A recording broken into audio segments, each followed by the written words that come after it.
السلام علیکم ورحمۃ اللہ وبرکاتہ۔ معزز خواتین و حضرات، آج کی یہ ویڈیو ہے بغداد کے ایک فقیر اور زانی عورت کے بارے میں۔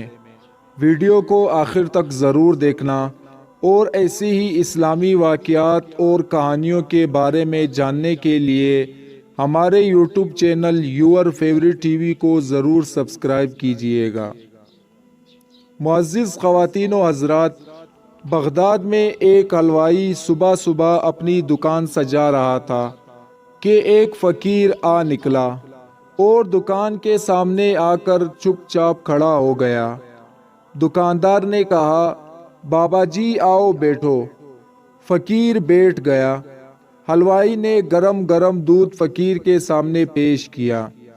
فقیر نے دودھ پی کر اللہ تعالیٰ کا شکر ادا کیا اور اس حلوائی کو کہا، بھائی تیرا شکریہ۔ یہ کہہ کر فقیر چل پڑا اور اپنے دل ہی دل میں نہ جانے اللہ تعالیٰ سے کیا باتیں کر رہا تھا اور اس بستی میں گم چلے جا رہا تھا۔ بازار میں ایک فاحشہ عورت اپنے دوستوں کے ساتھ بیٹھ کر باتیں کر رہی تھی۔ ہلکی ہلکی بارش ہو رہی تھی اور بازار میں کیچڑ تھا۔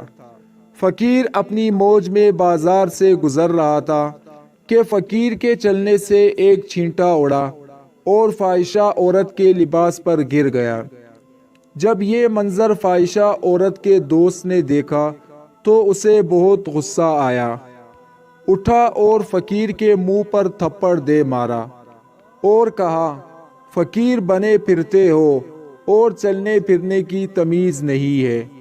فقیر نے ہنس کر آسمان کی طرف دیکھا اور کہا، واہ مالک، تو بھی بڑا بے نیاز ہے، کہیں سے دودھ پلواتا ہے اور کہیں سے تھپڑ کھلواتا ہے۔ یہ کہہ کر فقیر آگے چل پڑا۔ فاحشہ عورت کپڑوں کو صاف کرنے کی غرض سے چھت پر جا رہی ہوتی ہے تو اس کا پاؤں پھسل جاتا ہے اور زمین پر سر کے بل گر جاتی ہے۔ اس کو ایسی چوٹ لگتی ہے کہ وہیں پر ہی فوت ہو جاتی ہے۔ شغل مچ جاتا ہے کہ فقیر نے آسمان کی طرف منہ کر کے بددعا دی تھی، جس کی وجہ سے یہ عورت فوت ہو گئی۔ فقیر ابھی تک بازار کے دوسرے کونے تک نہیں پہنچ پائے تھے کہ لوگوں نے فقیر کو پکڑ لیا اور کہا کہ فقیر بنے پھرتے ہو اور حوصلہ بھی نہیں رکھتے۔ فقیر نے کہا، کیا ہوا میاں؟ لوگوں نے کہا کہ تم نے بددعا دی جس کی وجہ سے عورت فوت ہو گئی۔ فقیر نے کہا، اللہ جانتا ہے میں نے تو کوئی بددعا نہیں کی۔ لوگوں نے ضد کیا اور کہا کہ یہ تیری بددعا کی وجہ سے ہوا ہے۔ جب لوگوں نے بہت زیادہ ضد کی تو فقیر نے کہا، جاننا چاہتے ہو تو سنو، میں نے بددعا نہیں کی، یہ یاروں یاروں کی لڑائی ہے۔ لوگوں نے کہا کہ اس کا کیا مطلب؟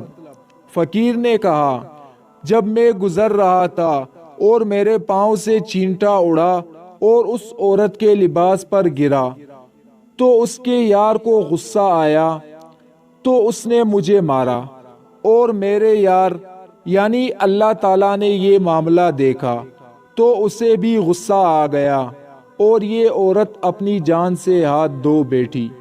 پیارے دوستو، ہمیشہ صبر کرنا سیکھو۔ بڑوں اور بزرگوں کا احترام کرنا اپنی زندگی کا معمول بنا لے۔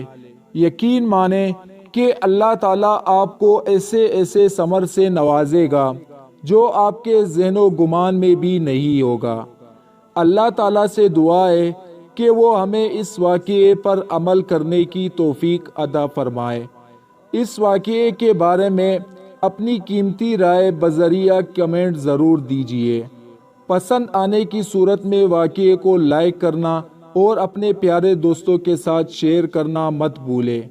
یہ واقعہ سننے کا بہت شکریہ۔ ملتے ہیں نئے واقعے کے ساتھ، تب تک کے لیے اللہ حافظ۔